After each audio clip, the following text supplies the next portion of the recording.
Coats 9500 coming at you. How's everybody out there doing tonight? Figured I'd stop by. I don't really have a lot to talk about, but I just figured I'd stop by, see what everybody's up to. I know it's kind of late, but I'm gonna wait for some people to get in here.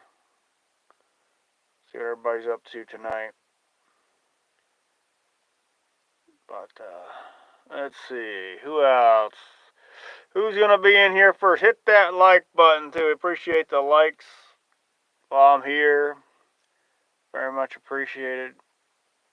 Hit the old like if you want to. Help support the channel with the analytics and stuff. So, but let's see. Come on, who's out there tonight? Let's see. Who do we got in? Where's my Mike Reeds and my people? I know I haven't been coming on because, like I said, I don't have a lot to talk about. Much going on, really. Then the van's going all right. So, I haven't had any knock on wood. The van's still going good. But last night, not last night, the night before.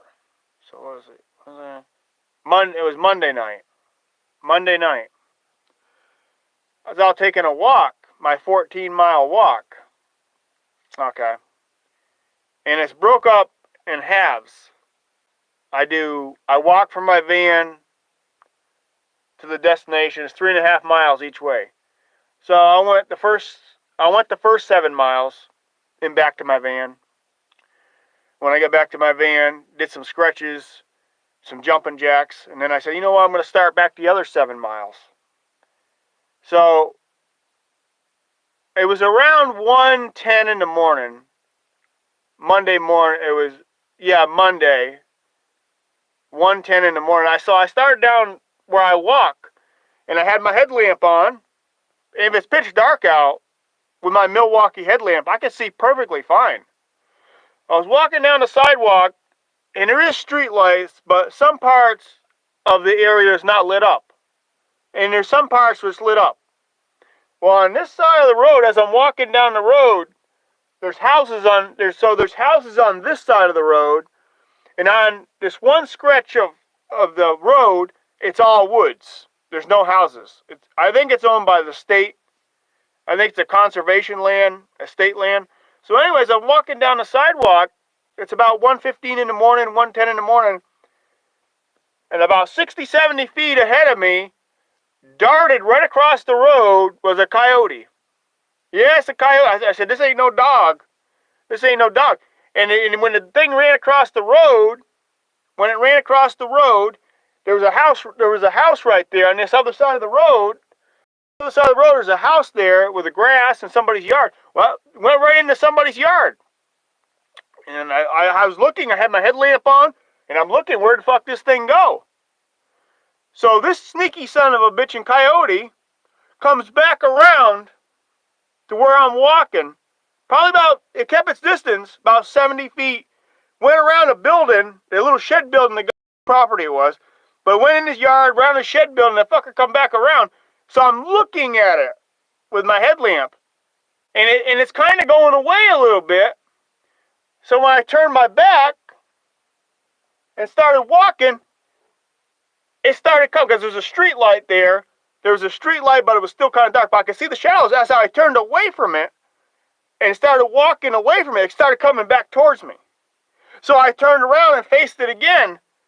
And when the light hit the coyote, the light from the headlamp, it started going back away from me. It's playing games. This motherfucker is playing games. When you shine the light on it, it runs away. But when you turn your back and there's no light, it's coming back towards me. It did this like 3 or 4 times. I said, shit. I said, I'm going to walk backwards then. Because this motherfucker's behind me. I'm walking this way. It's behind me. And this thing is playing games.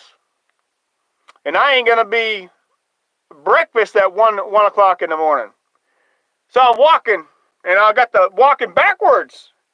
Because the fucker's behind me in the light. The light is scaring it away. It's running farther down.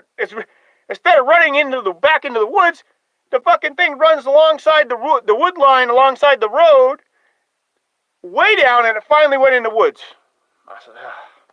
So I turned and started walking back with the normally walking forward, and I didn't see it again. But it had pointed ears. It had gray and brownish color in it, and it was good size. It was a good size one. It was a good size one. It wasn't like, it didn't look frail. It didn't look like it was like starving to death. It got some meat on it. But I said, boy, that really, I said, I might get attacked. Because in the past, coyotes have attacked people. But you know what? The light scared it away. Every time I put the light on it, because I got the headlamp on my head, every time I got the light facing it, shining on it, it would go away from me. But when I would turn like this, the walk, and the light's away from me, it was coming back towards me. It started coming right back towards me. So I turned again and put the light on it, and it'd go back away from me. I said, this ain't good. I said, this ain't good at all. I said, well, I got to walk backwards? So, well, I did. I walked like away from, the light was facing towards the coyote, and it finally went away. The son of a bitch. Finally went away. So, it was kind of scary because you're out there, there ain't nobody around. At 1:15 in the morning, 1:10, nobody around. That thing could have got me and dragged me off in the woods somewhere. I mean, and they have attacked people. I looked it up on YouTube, and they have in the past attacked people. It wasn't a wolf, it was a coyote. Coyotes are a little bit smaller than a timber wolf, but they still attack you. They will attack you. If they're hungry, and they're really hungry, and they see you as food or some source. But you know what? A good thing I had a good light, because that light scared it away. If I'd had no light, I was out there walking in the dark, I probably would have got attacked. I bet I would have. Because when I turned my back and put the light away from the coyote, the fucker started coming right back towards me. I could feel it.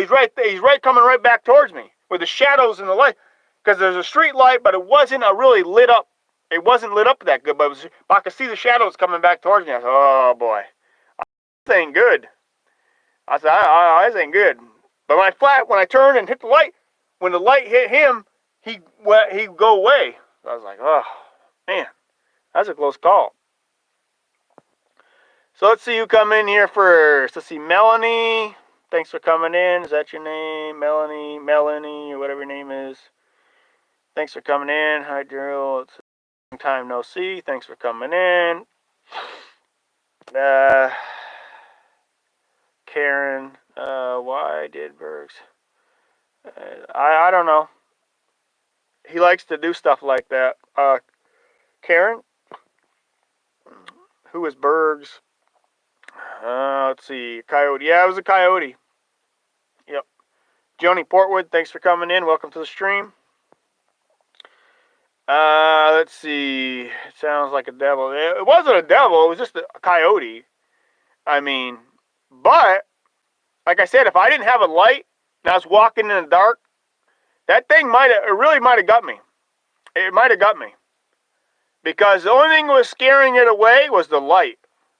When you put the light directly on it and look at it, and when I had the light on my head, it was going towards it, and it scared it away. And like I say, you don't think that'll ever happen to you. It was in a city. It was a city area. It's like city with patches of woods. So there's woods, but there's city. And that fucker come right out of them woods, and I said, that ain't no dog. I knew what it was just like that, as a coyote. And it was by itself. It wasn't with two or three of them. It was just alone by itself. It was probably looking for food. They usually look for rabbits and stuff like that. Rabbits or any kind of a small animal. And they will attack like a person too. Because you look it up, they have attacked people. They don't want to attack the 9000 series. That guy's a 9,000. It'd be the last bunch he attacked, I can tell you. I might have got chewed up some. I bet I've been the winner. Was he after chicken in the can? No, I don't know. Yeah, if I had chicken in the can, he probably would have ate it. You know, he was probably looking for me, you know. But, hi, Coach. Thanks for coming in. Let's see. Karen says, why did Bergs? I don't know. That's how he is, Karen. Lunar Phoenix says those coyotes are very found. Well, you know, a coyote will attack people. You know, they will attack. I mean, they might not always attack you, but they have in the past attacked people. Yep. Let's see. You should drive. Yeah, but I like walking. Sometimes I'm on my bike. Sometimes I'm walking. Yeah, it's cool. Boy, it's been so warm out during the daytime. If you go out there during the daytime, with all the pollution in the air, the vehicles, all the pollution in the vehicles and the hot sun, it's better to walk at night. I mean, as long as you don't bump into those coyotes or anything or something like that. Let's see.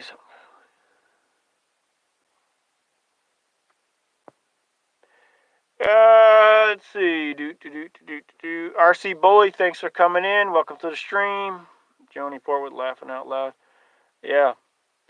But luckily it went away from me. I was glad. I said, man, I got a little farther down the road and I said, I think he's gone now. Good. You know, that's what I said to myself. Because getting attacked by a coyote at 1 o'clock in the morning, 1:30 in the morning, whatever time it was in that neighborhood, wouldn't have been fun. It wouldn't have been fun. They got sharp teeth, and when they bite, if they bite you, you don't know if they've got rabies. And when they bite, they got sharp teeth, and it would rip your skin apart. It would get you bleeding. But I guarantee that coyote would be bleeding too when I got done with him. I guarantee you that. But he went away. If I didn't have a light, I don't think he would have went away. If I was out walking in the dark down the city street sidewalk there, I don't think it would have went away. Because it wasn't going away until you shine the light. Something about the light, it didn't like the light. Didn't like the light shined on it. But it was one of them moments where you start thinking, boy, this could be it. Yeah, I don't like guns, but I would have tried to get out of the situation without a gun because I don't like guns. Some people carry a stick with them when they're walking at night. They say it's safe to carry a stick with you. Some people do carry guns, and they're not afraid to use them if they get attacked by a coyote or something. Yeah, you know, it was by itself. I didn't see any other, but there could have been other ones, but it was by itself. And it ran right straight across the road, about 60, 70 feet, right in that guy's lawn, around that guy's lawn, and it was sneaky. Because I said, where'd it go? I'm looking around. Where did it go? And there was a shed building. That's something. I looked around, I turned like this, and a glimpse of my light caught it. It was coming back around. It was coming, making a circle, and it was coming right back around. And as I kept the light on it from the headlamp towards it, it was going away. So I turned my back like this. And when I turned my back towards the coyote and started walking, it started coming back towards me. Back towards me, yeah. I was like, oh man, not tonight. Not tonight.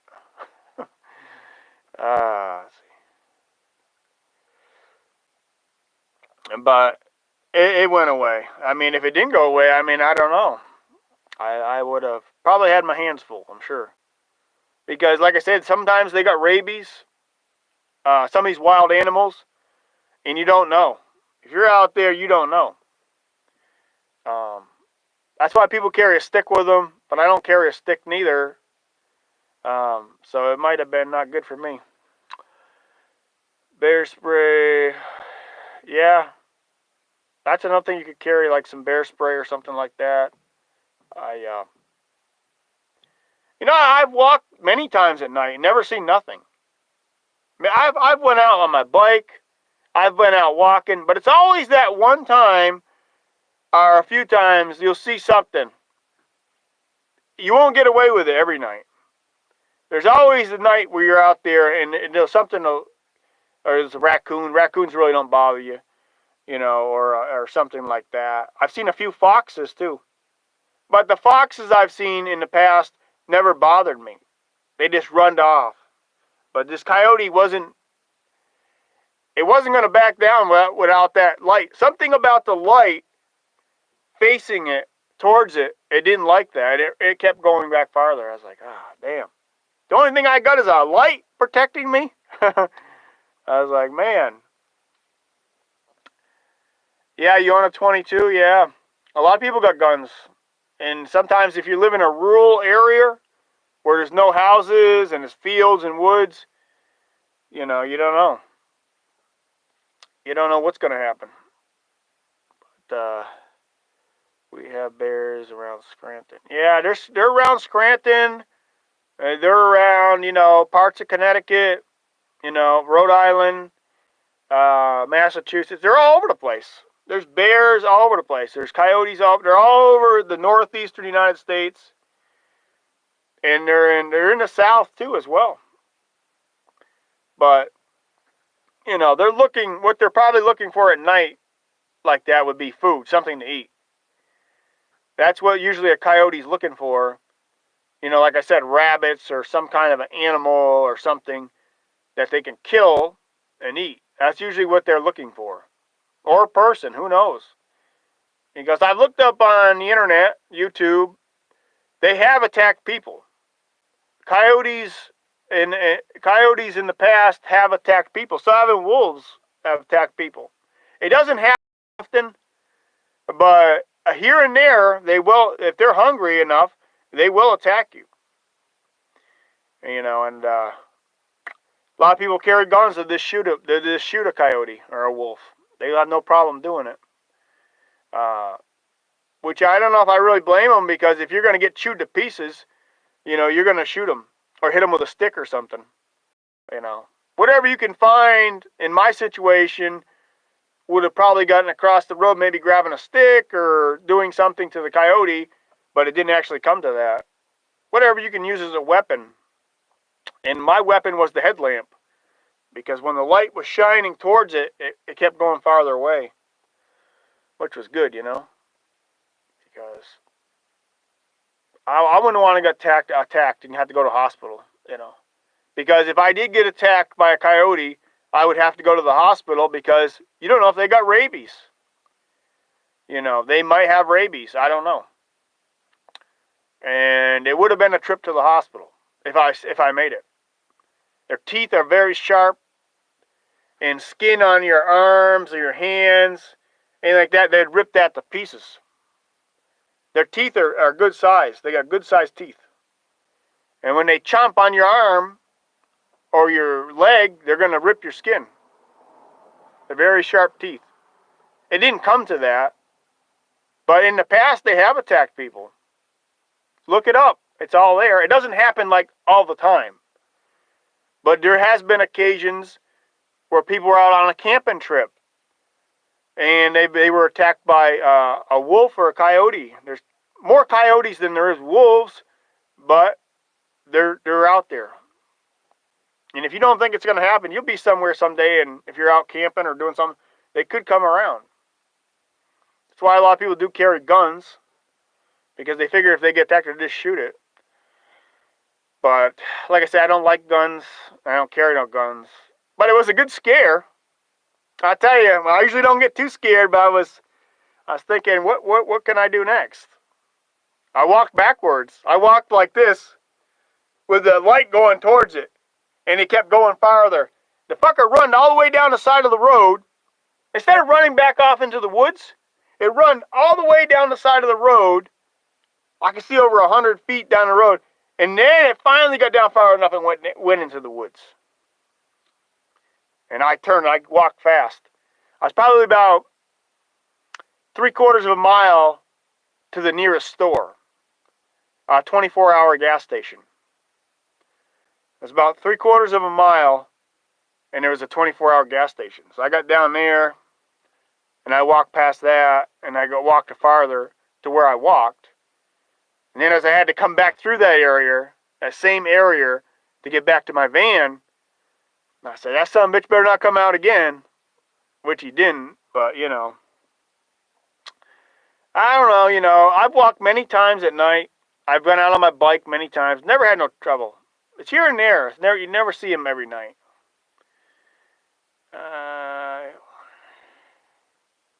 Yeah, if I didn't have a headlamp on, and I was just using the sidewalk and the street lights, the street lights are not all around. They're here and there. They're here and there. So there's sections of the sidewalk that's dark, pitch dark. And if I was just walking out at night with no light, that fucker probably would have attacked me. No joke. No lie, no joke.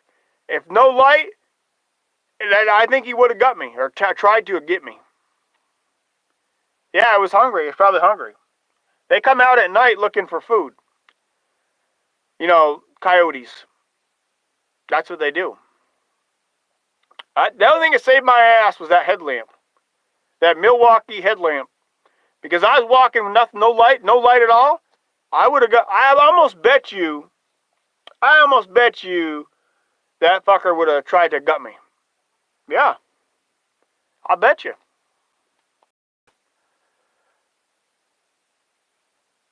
No, I didn't. I was just kind of got me going. I was like, you know, what am I going to do next? I'm going to have to fight this coyote, but no.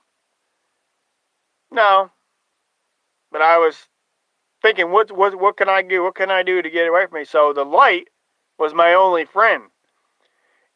When I shined the light towards it, as it turned and went around, the light was right on it.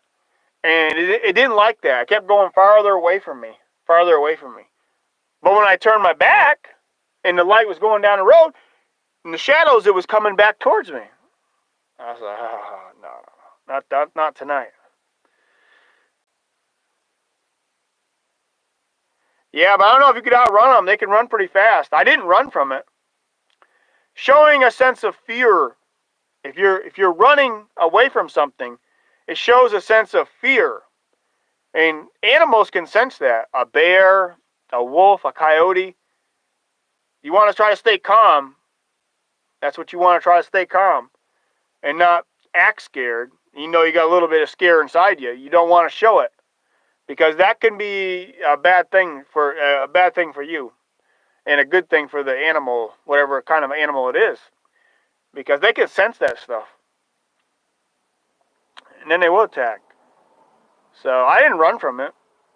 But I did walk backwards. As I was walking backwards with my light. So I could see what the hell's going on. And that son of a bitch was going farther and farther and farther away. When it got probably 150, 200 feet down the road, I was like, I think we're good.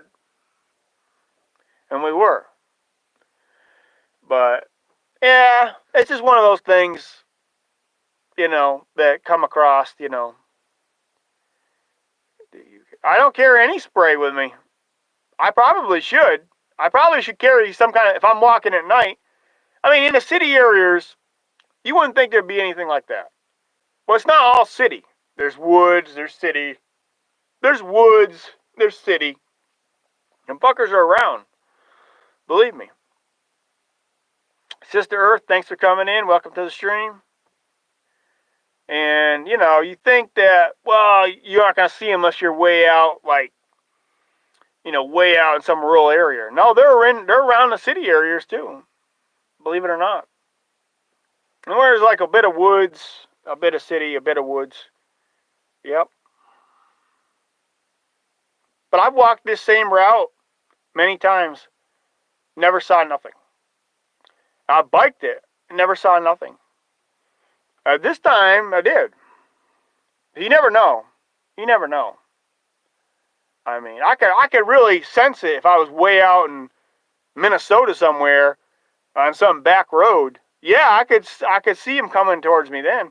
Because, you know, you figure there's a lot of woods around. There's going to be animals around. But it doesn't matter, I guess, today. They're all over the place. They would have had love. Yeah, they would have got probably 150 pounds of food. That'd have been feeding the coyote for a while. Yeah. But it said there was only one, but maybe there was more around. But I only saw that one. And I still went out and walked the same route. Next night I went out again, which was last night, and I didn't see nothing. So, you know. But carrying some bear spray or some kind of a spray would probably be good. But yeah.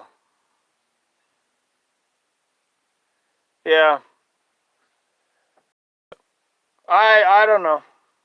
Something's gonna happen. Like I say, you never know what's gonna happen. I mean, you can be in good health. I'm not in the best of health. I'm in pretty good health though. But you never know what's gonna happen. I've always told you guys this.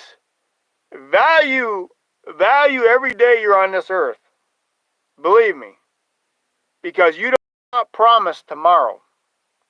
You're not promised tomorrow or next week or anything. Anything can happen at any time, anywhere, and you're gone. That's the truth.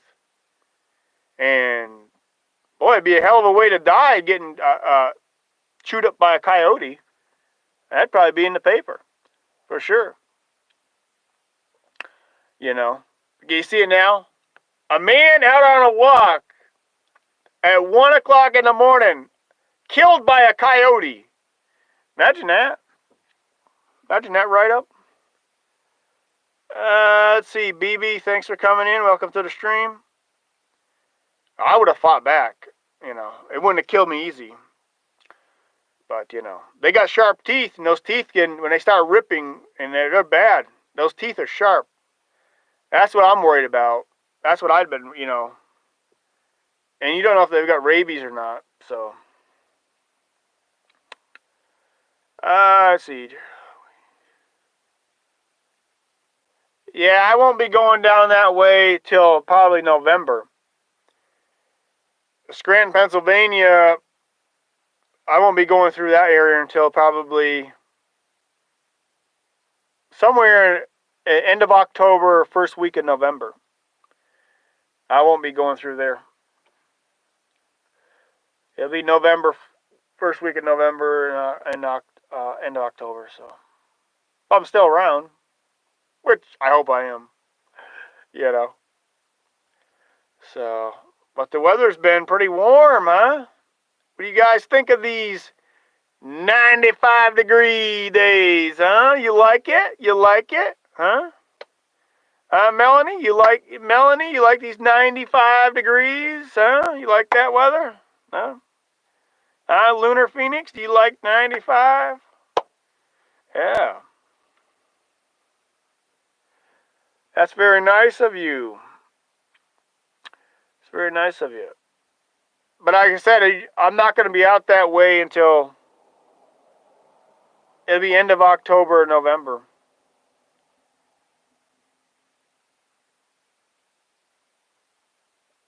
Yeah. But I don't have no purpose of getting out there earlier than that. But,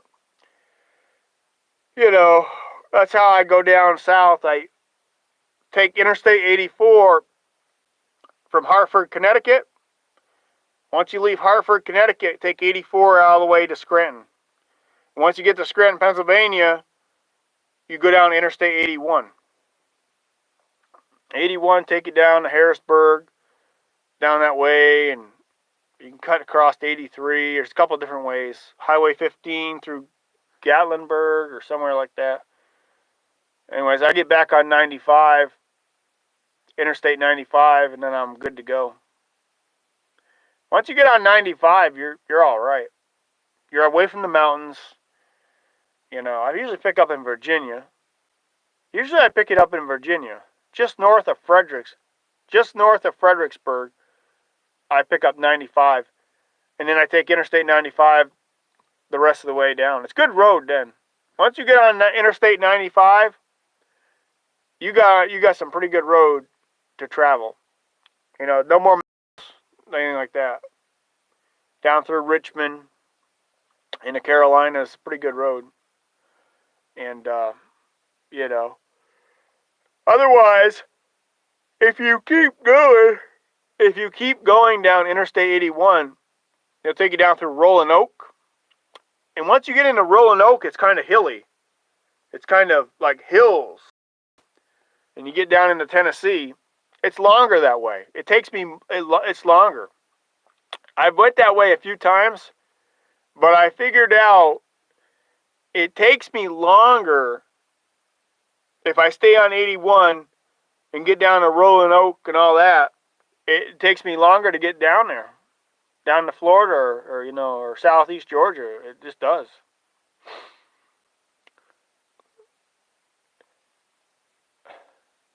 I hate driving around DC. I don't like DC or Baltimore, no. When I get down to 95, I'm south of Washington, D.C. and Baltimore. All of that, I'm south of it. I don't like those mountains. This van is old, and those mountains are tough on a vehicle. I carry around a lot of weight. I got a lot of tools in the van, a lot of weight. I don't like going up and down those mountains. I mean, I have to get down there a ways. Like Scranton is bad. Coming across Interstate 84 before you get to Scranton is bad, and it's bad down in Scranton, that area. You get down to Harrisburg, things start leveling out a little bit better for you. We get south of Harrisburg, and it starts getting a little better, but,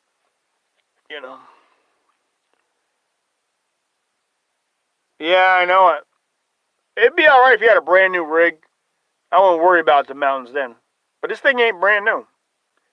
It's over 30 years old. It's been good to me, and I just don't like going I like land like southeast Georgia. I like land like Slidell, Louisiana.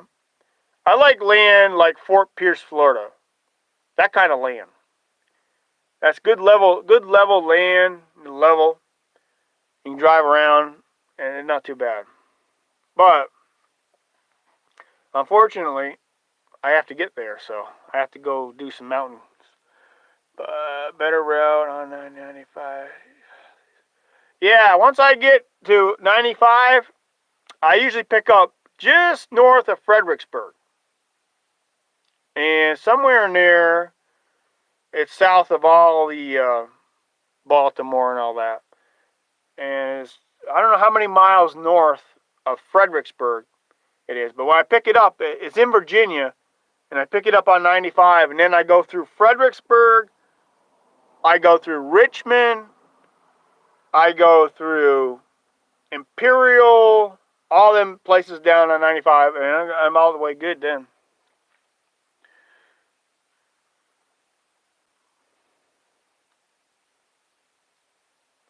Yeah, that wouldn't be a bad idea.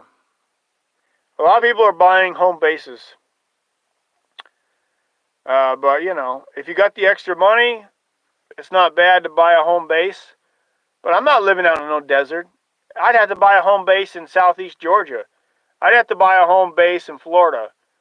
I'm not going out there living in a desert. No way. Charles, thanks for coming in. Welcome to the stream. It's getting hot. Yeah, it is. It was 95. It was like 95 degrees today. So you know what? We've been running the generator every day, but the generator worked hard today. When you go out in the back of your van, and it looks like somebody dumped a gallon of water on the ground. When you walk out to the back of your van, it looks like there's a big puddle of water on the ground from the air conditioner. The water runs all day, right off the back of my van. Now, puddle on the ground. Nice and cool in here. And at nighttime, you don't need nothing running. So I charge up all my batteries during the day. I charge up everything during the day. I got power running. I got my Honda power running. Charge up everything. Batteries, phones, whatever. And we're good to go. So, staying cool in the Pacific Northwest here. Yeah, it gets hot in the Pacific Northwest too. I hear it gets, Oregon, it really gets hot there sometimes, so I hear. Yeah. It's always felt like home base. Right. Yeah, it's good to have a home base. If you got the extra money to buy something somewhere. Yeah. It's 70 here now. Yeah, it's about that now here. It's just right. It feels just right now. But around 2 o'clock today, yesterday, 2 o'clock, it was right at 95 degrees out. I'm not complaining because I'd rather have the heat than the cold, but I got a home that's got air conditioning. Thank God. Thank God that my air conditioners work. That thing has saved my life probably for the last 5 years. Now I have got up on the roof a few different times and cleaned the air conditioner. That's another thing you want to do. If you own an RV or you got a house, once a year you should, at least once a year, you buy this stuff. It's called Frost King, and you spray it in the coils. You got to get up on the roof, take the panel off. I got a video up on my channel showing what to do. Take the shop vac up with you, your shop vacuum cleaner. Pull the panel off, get some of that Frost King stuff, and spray it right in the coils. And then some of it you don't have to wash back out with water. And then the kind that I buy, you have to wash it back out with like a hose or some kind of a sprayer. And it cleans the coils right clean. All that grime and dirt, it'll clean your coils. I did that. Mine's clean now. I checked it this year. And mine's still good and clean. So I said, you know what, I'll go a little bit longer. And it's blowing cold. Boy, that air's cold. You know what it was in my van today? At 2 o'clock? You know what it was in a parking lot? You know what it was in my van?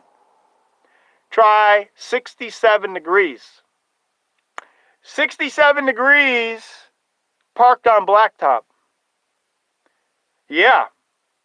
You know where I was staying? I was sitting right out here on my bed. I was laying right on my bed with my head on my pillow. And I said, I'm going to get some good sleep. When I set my alarm on my little flip phone. This is the best alarm clock you'll ever have. My little flip phone. I set my alarm every 4 hours. That's when I have to go fill the generator up. Because it'll go 4.5 hours. It'll go 4 hours and 40 minutes. But I set it for 4 hours. And I go out and fill the generator up. Boy, I went out there today and it was warm out there. And I leave the generator running. Get the gas can out. And I pour the gas in it while it's running. And I don't shut off. When it fills up to the top, I have the cap right there. And I screw the cap right back on quick. Right on there quick. I've done that now for several years. And I've never spilled any gas. If you sit there and you wait, it'll start coming out.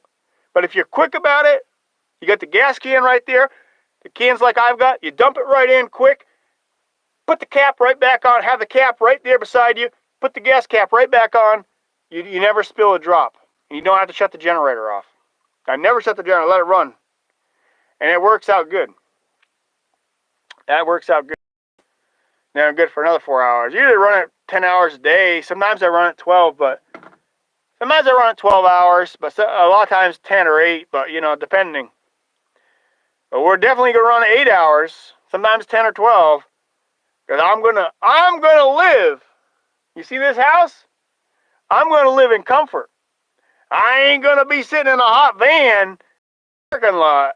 No. All this power. No solar. Imagine that. I've been successful living in this 30-plus-year-old van, in the van I had before. Never had a solar panel. But I have had Honda. And I can tell you, I haven't had every generator there is out there. But I can tell you this. You get one of those Honda inverter generators, and you maintain it the way you're supposed to, keeping the air filters clean, keeping the oil changed, you're not going to have any problem. You're not going to have any problem. And you know what? When something does break, I can go to any lawnmower repair shop anywhere in the country. Whether I'm in Louisiana, Alabama, Georgia, Massachusetts, Connecticut, and I can get parts. Yeah, I can get parts. Any kind of side panel, I can get whatever I need if anything breaks on a Honda. Right there on the spot. And with these foreign generators, weird names to them, you might not be able to get that part right there like that. But you know what? I've never had to do that. You know what? I've had that generator over 5 years. You know what? I bought that generator used in Waldo, Ohio. It's a Honda 2000i. And you know what? The thing has never let me down. Never. It's never. I mean, it's never had a day I went out there and it wouldn't run. Let's put it like that. And there's days where it's been 95 to 100 degrees out there, just like today, just like yesterday. And there's been days where it's been 20 degrees out, and it ran every time. And like I say, for a little price of gasoline, people say, "Oh, you're gonna buy gas for it." You know what? What's 2 or 3 gallons of gas? That's nothing. If gas was $10 a gallon, yeah, it'd be something. Gas ain't $10 a gallon. But you know, I'm not gonna sit here and live with no electricity. And it's dependable power. And if something happened to it, I would get another Honda. And there's no doubt about it. There's no doubt about it. And I'm not saying there's other generators out there that are just as maybe as good, but you know what? I go with what I know. And what I know is a Honda. And Christ, I've been doing it now for, let's see, 9 years, or almost 9 years. I pay $3.69 a gallon, Washington State. Yeah. See, that ain't too awful bad. And around here, it's about $3.20. About $3.20, $3.35, $3.25, $3.30, somewhere in there. It's not too bad. Yamaha isn't bad. Yeah, I hear a lot of good things about Yamaha as well. I've never had one, but I've heard a lot of good things about Yamaha and Hondas, which I know.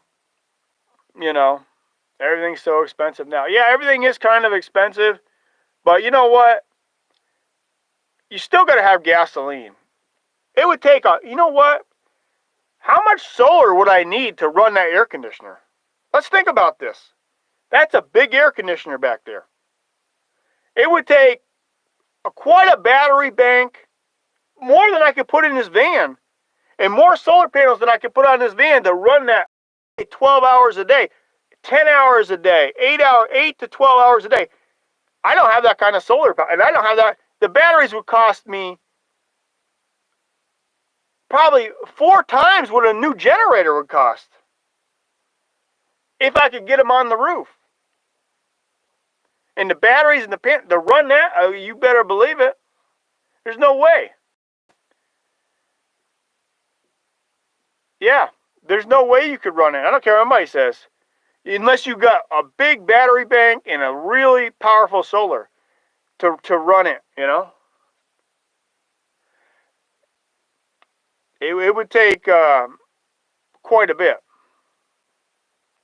It wouldn't be feasible. It wouldn't even be feasible to do something like that. The Honda's the best way to go. Now, it's all right to have a little bit of solar if you wanted to charge up your batteries or something. I'm not charging up a little bit of batteries.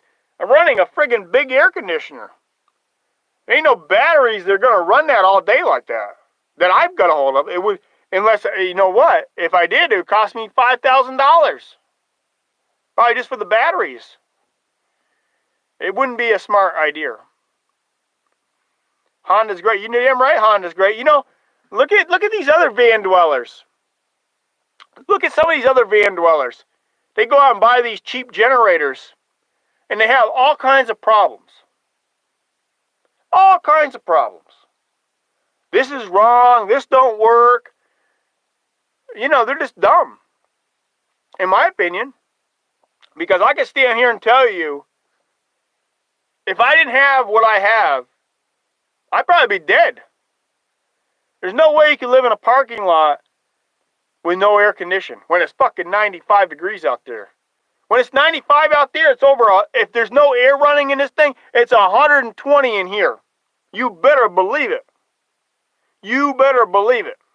You'll die. Try 67 degrees, and it feels good. Try 67.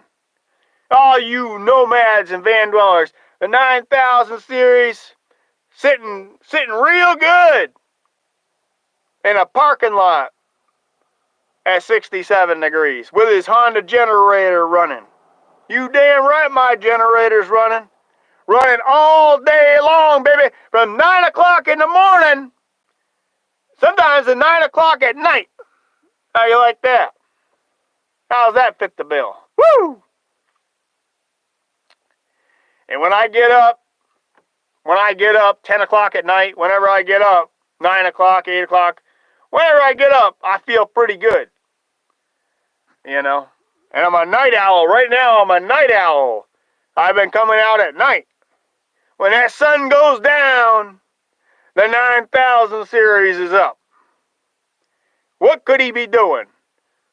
Walking late at night with the coyotes? You better believe it.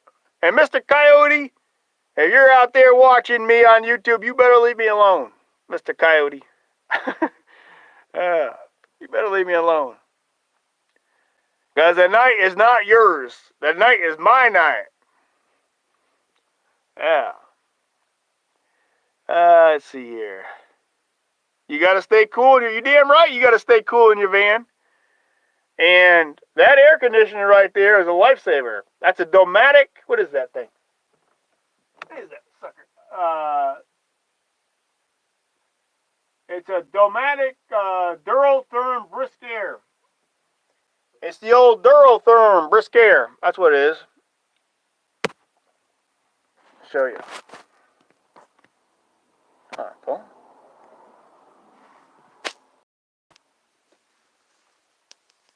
Right there. Where is it?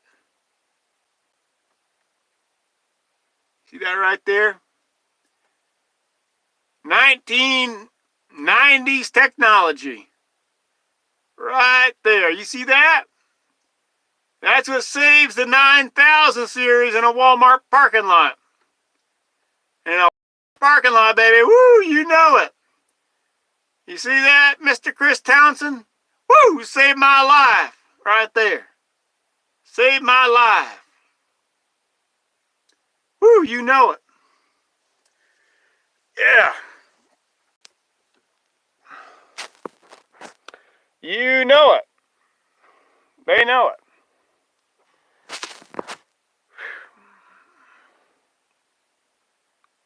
Yeah, that was on the RV when I bought it. So this fan is 1991, so that air conditioner is 1991. But it runs good. When it's blowing, the air, you can really feel the air. It comes all the way over. And it blows from the front, it blows this way, and it blows towards the back. And it works great. I mean, that's one thing I can say. That air conditioner has been really nice to me. Yep. Quality product, yeah. Domatic makes great stuff. They're still making products today. They're still in business. That company has been in business probably 40, 50 years. I don't know. I would say at least 40 years they've been in business. Maybe longer than that. And they make good products. They make refrigerators. They make refrigerators, air conditioners. They make a lot of stuff. And I can say that air conditioner that I've got by Domatic, the Durotherm, man, it works great. You put your hand up there, you put your hand up there, you can feel the cold. You can feel the cold air. Really can feel it. It's working like it's supposed to. But like I said, I did clean it. I've cleaned it a few different times. All I gotta do is buy one of those big cans of I bought 3 of them. But you can probably get away with buying 2 of them, and you spray it in the coils. You spray it in the coils. The condenser coil and the evaporator coil. You want to clean the evaporator coil and the condenser coils with that stuff. It's special. It's a coil cleaner. It cleans all the dirt and the grime out. All that dirt and grime, it cleans it right out. And then you take a little sprayer or a garden hose and you wash it out. But some of them you don't need water. You just spray it and it cleans it. But the kind that I bought, you have to spray it and let it sit for several minutes, and then you take a garden hose or a garden hose with the sprayer, like a shower spray, and you lightly wash the fins. You wash the fins out. You see all that dirt coming right out. All that dirt coming out of the coils. Mine's clean. I checked it this year. It's clean. I got up on the roof weeks ago, over 2 weeks ago, and mine's good and clean, so I didn't have to do it. But you should do it at least once a year.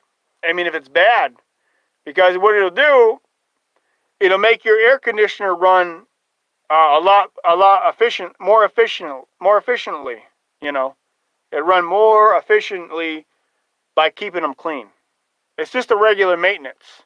Also, it's got a filter in there, a foam filter under that panel inside. You take that out, clean that out with soap and water. Get some Dawn dish soap, and you wash it in the filter, and you wash it a few times, and you rinse it out with water a few times, and then you let it dry in the sun, and it'll dry that filter, clean that filter out. There's a filter in there that you got to clean too. It's a foam. It's foam. It's all foam.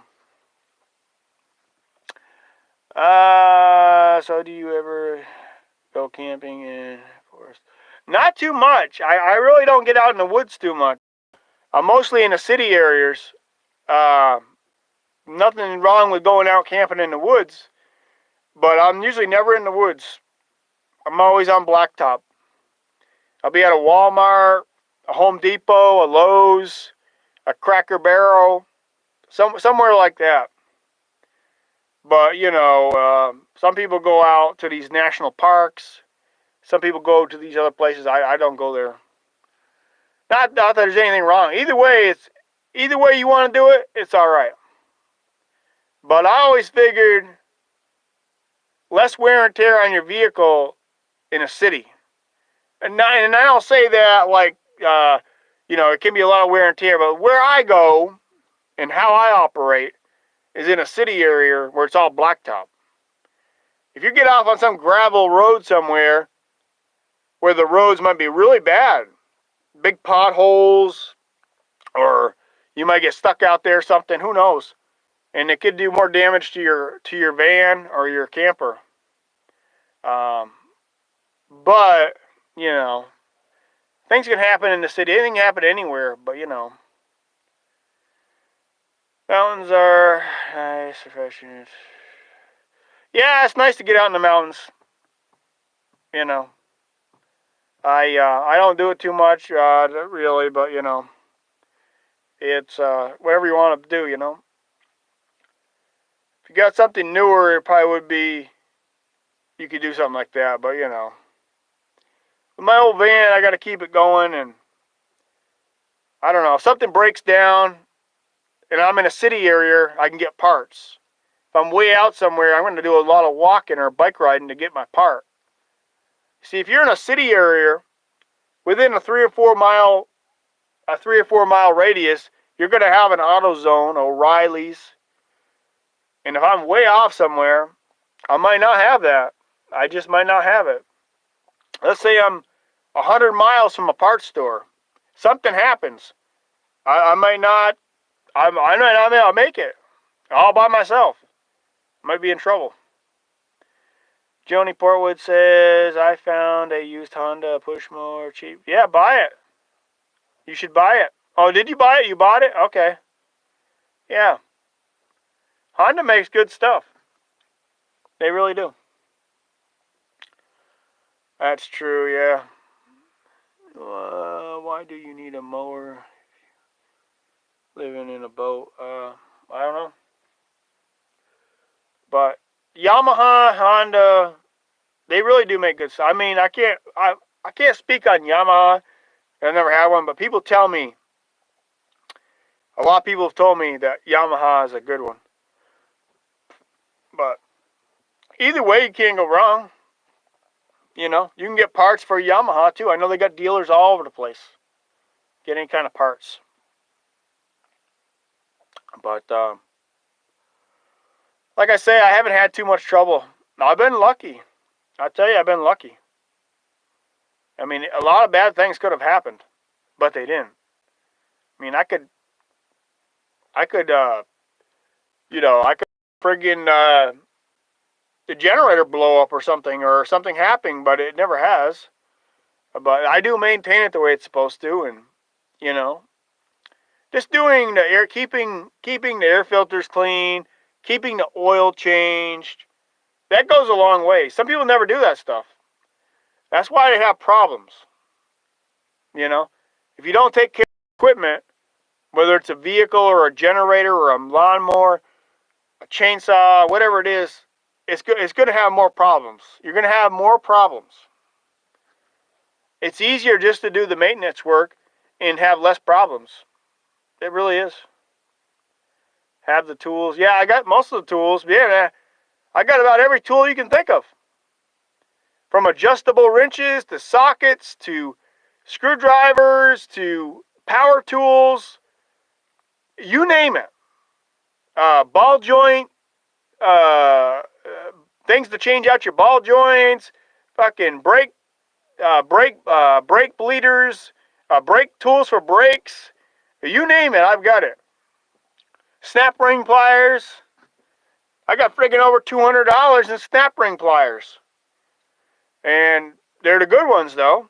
I got the good ones. Finally, the Icon ones. Snap ring pliers, ball joint tools, fuel, fuck is that? Fuel pressure tester to test your fuel pressure on top of your engine. Brake tool. Yeah, I got brake tools to hitch on your bleeders and hitch up to your air compressor. I made a video about it, and it sucks the fluid right out of the lines. Hitch up to your air compressor and onto your wheel cylinder. And those tools work. I got all that stuff. I got more friggin' tools, man, more than I need. I got a lot of stuff. But you never know when you're gonna need them. Eventually, you need them. And then I got them, you know. Otherwise, if you're gonna be living in a vehicle, whether it's a van, a camper van, or a car, and you have to pay for all that stuff, you better have at least $25,000 in the bank. You're gonna be on the road with no tools, just your backpack and your clothes. You better have $25,000 in the bank. Because when something breaks down, you got no tools. You have to pay a mechanic. Those friggin' mechanics, some of them garages charge anywhere from $140, $190 an hour, $200 an hour. And that's a lot of money, you know. That's a lot of money.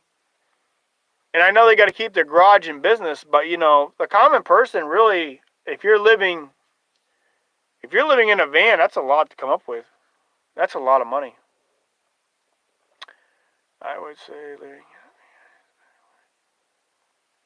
Yeah, I like living in the van.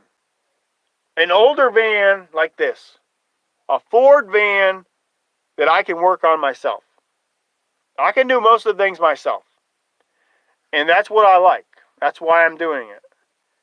Newer stuff, I won't know nothing about it. It's all computerized. You need special tools. You need to go to college. These were the good years where you didn't have to go to college to work on a goddamn van or truck. You didn't have to go to college. You just had to have a little bit of knowledge and know how to turn a wrench. Heck, I've changed spark plugs and distributor cap and wires, spark plug wires, right in a Walmart parking lot before. I've done it many times, more than 3 different times. The 2 different vans I've had. Starters, alternators, all that kind of stuff. And these older vans are not too bad. Now, you may come across a bolt that's rusty, don't want to come out. But we got tools for that. We got drills. We got bolt extractors. We got spline extractors. We got tools for that. You better believe it. You better believe it. We got spline extractors. We got for rounded bolts. We got those tools. You better believe the 9000 series has got it. When this sucker's rolling down the East Coast, I want every tool I can in my inventory with me. Woo! Because I have that breakdown. We want to be able to fix it somewhere. You better believe it. Yeah, you have to get dirty once in a while, but not all the time. Thank God it don't break down all the time. But once in a while, we'll get a little greasy. Ain't too bad. Ain't too bad. The 9000 series, if it takes me all day to get it done, I'll get it done. I'll get it done. Sometimes with the help of YouTube, but I'll be the ones, the hands-on, to get it done. Woo, you know it. You guys know it. At least damn try. And if I can't, well, then I can't. But, you know. Let's see here. But most things I have fixed. I fixed a lot of things. You know. Like the time I was having trouble with that voltage regulator. That son of a bitch went out on me. I was rolling. I just left the Flying J truck stop. I was in Fort Pierce, Florida.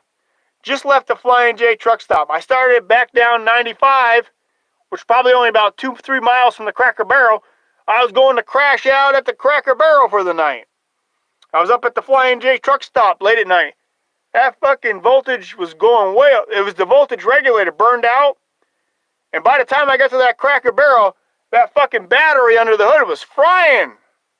You ever see a battery with the stuff coming up out of it? Frying hot. I said, oh shit, I lost my battery. I burned up my battery. Well, luckily I didn't. I kept that battery for another couple of years. I put some distilled water back in it. And I kept that battery for another couple of years. But I swear I thought I burned up my battery. That fucking battery, stuff was burnt up out of it because the voltage regulator went to hell. And yes, I had to go take a good walk to get down there to buy my voltage regulator. But I did it. You can hold it, you can pick the thing up there in your hands. It's not a big part. It's only about like that. Like that, like that.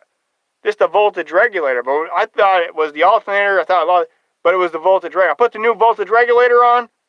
Wham! We're back in business. Just like that. Just like that. Yeah. Yeah, I never forget it. I was down in Fort Pierce, Florida. Late at night, 1, 2 o'clock in the morning. Just got on Interstate 95. Woo, my gauge is going right over. I said, oh no. Oh no. And I plugged in my little thing, and the voltage read is 17 point something volts. 17.2 volts. I said, oh no. I'm not going to make it to the Cracker Barrel. Oh no. But I said, come on, Ford, keep me going. And that old Ford kept me going. But when I pulled into that Cracker Barrel and shut that engine off, you better believe that battery was frying. Woo! A 9000 series got off 95 though. Woo! Yeah, it was still good. I run that battery another 2 years. But what I had to do is get some distilled water. I popped the caps off once it cooled down. I slept that night at the Cracker Barrel. Then I got my walking shoes on, and we had to go to the parts store and Walmart. So I got me a good walk, but when I got back, we got out, and we got that regulator off. We got the battery out. We filled the battery back up with distilled water, and it kept me going. Yeah, it was 17.2 volts. I made a video on it. It's on my channel. Because I plugged in my little plug right here. I said, something's not right. So I plugged in this little sucker right here. This little gadget. I plugged it in. And when I plugged it in and checked the voltage on this thing, it was reading 17.2 volts. So it was over voltage. It was over voltage. And boy, I said, I'm not going to make it to the Cracker Barrel according to this thing. I said, we're done. But I made it. I almost burned up the battery, but I made it. But you never know if things like that are going to happen. But if I had been stuck on 95, that would have sucked. It wasn't that far to go. Once you leave the Flying J truck stop, it's just the next exit down the road. You get on it, you get on Interstate 95, it's probably 2 or 3 miles to the Cracker Barrel. And I said, oh, man, I don't know if I'm going to make it, but I made it. It's kind of scary because you don't want to break down on the interstate. You know, so. But anyways, I made it. I got the new regulator, which wasn't much. But I thought I lost my battery. I said, damn, I burned up my battery. But I didn't. 2 years, I got 2 more years out of that battery. But I thought I lost it. But I didn't. So, you know, stuff like that. Starters, I replaced starter motors. And alternators, belts. You know, spark plugs, wires. Changed out the fluids in the transmission. I've changed out the transmission fluid in this thing too. Put a new filter in it, new gasket. Changed the rear differential fluid. Put all new fluid in it. The good fluid, fuck was that stuff? They were expensive fluids for the rear differential. I always keep the oil change, filters, air filters. Stuff like that, you know. But there's anything that electrical can go too. So it's a double-edged sword. It may be something electrical that goes out on you, like an alternator or a voltage regulator, or it's a fuse. Something that drive you crazy. What is it? It could be a fuse blown out. But it's stuff like that. But usually I figure it out. Usually I figure it out. If I was to get rid of this van, I might go with a minivan if I was going to travel light. But I don't know. I think I would miss this van too much if I was to get a minivan. But if I was to get a newer minivan, I don't know. I might like it, but I might not, because you know what? This van has been really good to me. This van has trucked me up and down the east coast of the United States and out to Louisiana for over 5 years now. So it's hard to let Dino go, you know. It's hard to let something like that go. But you know, someday I'll probably have to upgrade it to get something else. I don't know when, but someday I might have to. But we're holding on as long as we can. As long as we can. You know, but you know, it is what it is. People say, well, you know, that van's old. Well, it's old, but it's still going. So I'll keep it going as long as I can. As long as I can. Because you know what? I can stand up in it. I got air conditioning. I got all the amenities that I need to live. The next thing would buy a piece of land somewhere, but where are you going to buy land that's reasonable? And it's not going to be in a desert. Not for me, it's not. Now, I can't talk about everybody. But for me, it's not going to be park out in the desert somewhere. That's the kind of living. Now, if I had a piece of land in southeast Georgia or Florida somewhere, yeah, I could do something like that and park the van there. That'd be all right. But I just don't like the desert. People say I don't like the swamp. I'd rather have the more wetlands and where there's water around than being on that. That's just me. I've told you guys this many times. And people think it's so great out in the desert, but I've never done it, but I disagree. And you know why? Because the desert has got a lot of dust storms. When that wind picks up, you ain't telling me. When that wind picks up and all that fucking dust flying through the air, and it's just no trees around, Who wants to live like that? That's why that land is there. I try to explain it to people. Yes, they've got a lot of land in the desert. There's a lot of land in Arizona for sale right now. Because nobody wants it. That's why it's there. Now up in the higher elevations, like Flagstaff, yeah, you're going to see some trees standing. Well, I call it trees. Places like that. But down in Phoenix and places like that, forget it. You can have all that land down there. I don't want it. Or other places, you know. People think, I disagree. I'd rather see land like southeast Georgia. I'd rather see land like parts of Louisiana. Much better land, in my opinion. Florida, parts of Florida. And, you know, I think it's better than what they're saying, you know. Yeah, the land is cheap, but nobody wants it. I don't want to be fucking 30 miles from a hospital. Who wants to be out in the desert somewhere 30 miles, 40 miles from a hospital? Living out there. I don't know what you're doing out there, but I wouldn't want to be out there. You know, something happens, you get sick, or you're out there, or something happens, you get cut, or you get bit by a rattlesnake. Fucking 30, 40 miles from the hospital. You die out there. I don't like that kind of bullshit. I don't like that. I like to be within 8 miles of schools and hospitals and places of business. Within 8 miles at the most. That'd be the farthest. A little closer would be better. Not way off somewhere. People are going to find out you get hurt or something or sick. Yeah, your ass is you're out. You're done. As far as I'm concerned.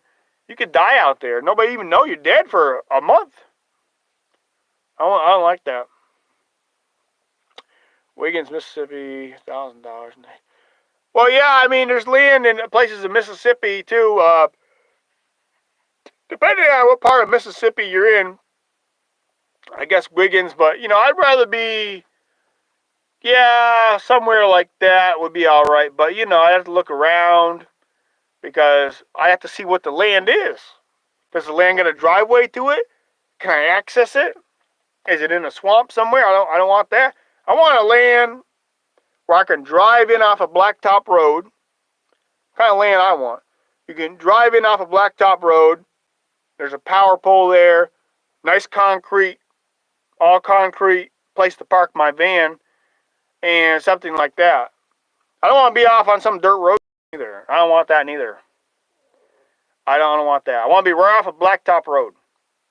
And then have a driveway going in. And when you get in there, have a good driveway going in. Have a nice big concrete pad. Probably 40 feet one way. And 30 by 40 would be good. Concrete. And I'd park on it and, you know, wherever I want. Whatever I want to do with my van. I don't want to be on dirt, you know. I want to be on at least concrete. So, but you know, I just don't like that desert land. I gotta just, otherwise I'd already have a piece myself, but I don't want it. And I say there's a lot out there if that's what you want to do. I don't want to do that. I don't like that. And these people, they're not happy. Believe me, they're buying this land in the desert and they're not happy. Believe me, they're sitting out. What are they doing out there? What are they doing in the desert? Just sitting around watching YouTube, or what are they doing? Campfire every night? I don't know what they're doing, but you know what? Like I just said, if you have to go to the hospital or something happens to you, you don't want to be way off somewhere. You just don't want to be. Believe me. It's not a good idea. There's rattlesnakes out there. There's scorpions, poisonous spiders. But if you want to do it, it's up to you. You can live however you want to live. You know, it's up to you. And not for me though. I couldn't live in land like that. Nope. Well, some of the best land I've seen is in southeast Georgia. Get down around Kingsland, Georgia. You get down around Brunswick, Georgia. I've seen some good land down. If I could buy a good piece of land somewhere around there, man, that's good land down there. Right along the East Coast. And there's some good land down in there. If you get a good deal on something around Brunswick or Kingsland, not far from the Florida state line, good level land, you could probably make it down there. You could probably live down there. You could actually live. There's hospitals around. And say you live in Kingsland, Georgia. If you got seriously hurt, they have a helicopter right there, fly you right down to Jacksonville. They can put you on a helicopter and fly you right down to Jacksonville before you die. If you're out in the desert somewhere, they ain't gonna fly you nowhere. They're gonna leave you there to die. You know? That's why I don't like it. That's why I don't like the desert. I don't like stuff like that. Just my opinion. But I don't know. Each to their own. Do what you want to do. But you got to be somewhere with a certain degree of civilization. I mean, I don't like big cities neither, but you know, if you're trying to live and you're trying to, you got to go to the dentist, get your teeth cleaned and stuff. You want to be out there somewhere like that? No way. It's not a good idea. I mean, that's why the land's cheap. Because if the land was good land and there's businesses around and people making money, that land would be a lot more money. That land would be big money. That land's cheap because nobody wants it. That's the bottom line. And it's not near anything. I mean, I don't like living like that. No way. No way I want to live like that. Not me. But anyways, that's probably enough rambling on for tonight, but you know. I think I'll stick to the blacktop for now. But someday, there may be a home base. You all listen up good. Someday there may be a home base for the 9000 series. And you be looking at the southeastern United States, brother. You better believe it.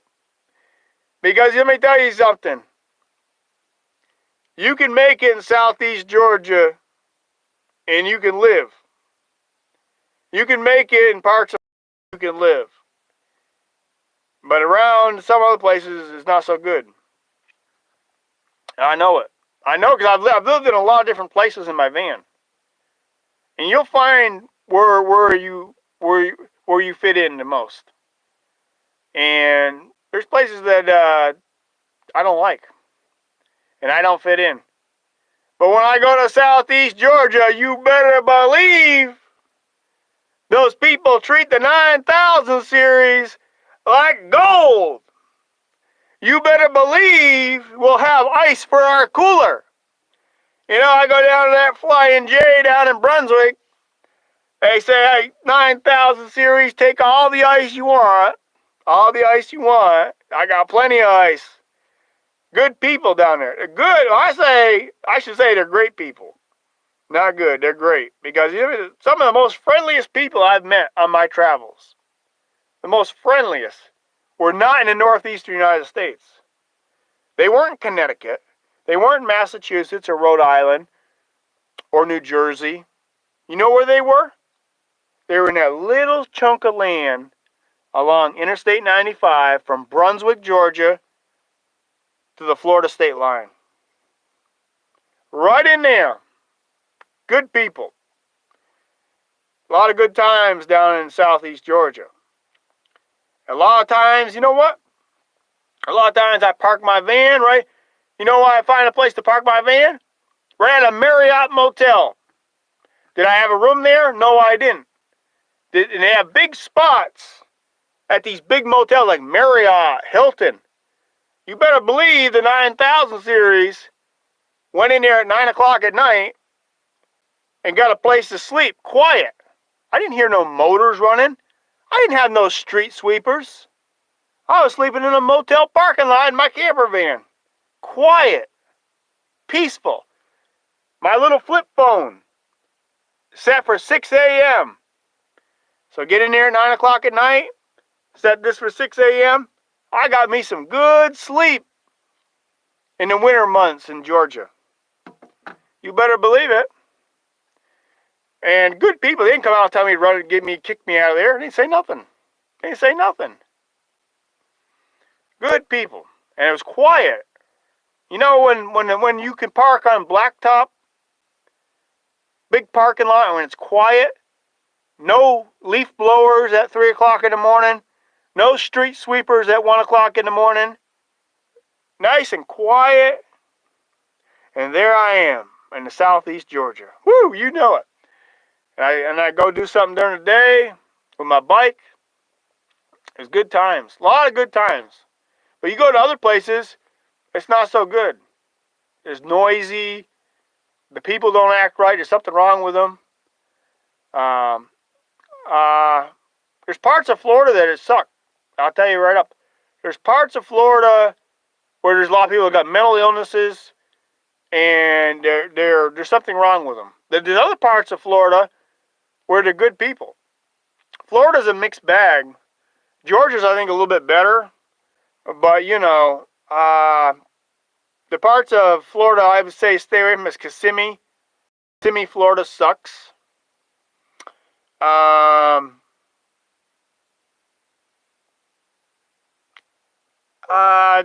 else? You know, Bradenton. I didn't like Bradenton either. That's another place. I wasn't really crazy about Sarasota either.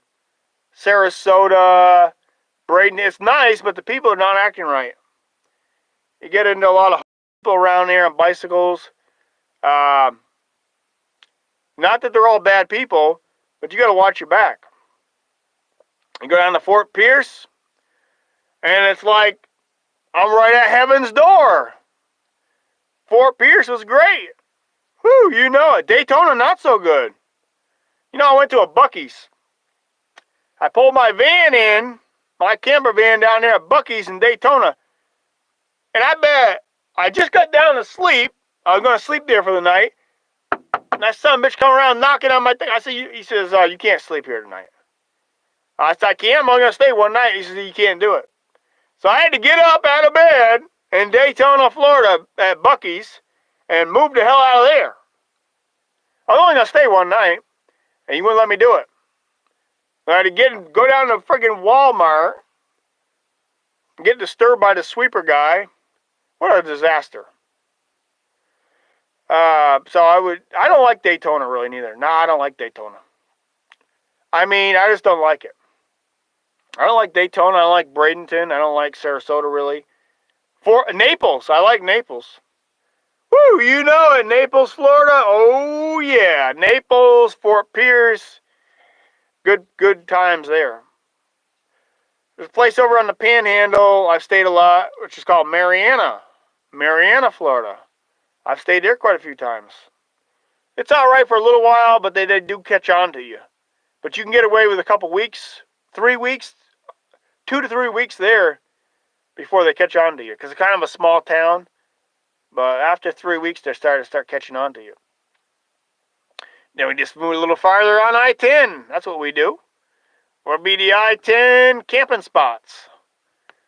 Get over to friggin' Santa Rosa. Woo, you know it.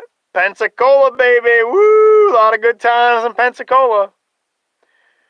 So, and that land's pretty good out that way. Right along Interstate 10. Get out of Tallahassee. Get over to Marianna. You start from Marianna, Florida, and keep working your way from you start in Marianna, Florida, and keep working your way over to Pensacola and back. You get over to Pensacola, you don't have to go that far. You get over to about Santa Rosa, you can stay in that area for a while, then you can get over towards Crestview, you can stay in that area a little while, get to Pensacola, stay there for a good while, then work your way back to Marianna. And right along from Marianna to Pensacola, Florida, you can get away with it for months. You can boondock, live out of your vehicle for months if you just keep it going. There's truck stops, there's Loves, there's TAs, there's Flying J's. You get free showers. You can get all kinds of free stuff. You know, if you're in a minivan, boy, you take yourself a good minivan, put you a bed in the back of it, start from Marianna, Florida, all the way to Pensacola, you can live out on that Interstate 10 for months. Months. Probably years.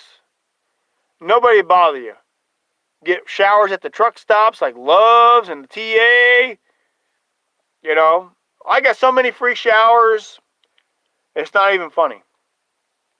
You always want to have, I'll tell you how to do it. I'll tell you how to do it. You have your backpack with you.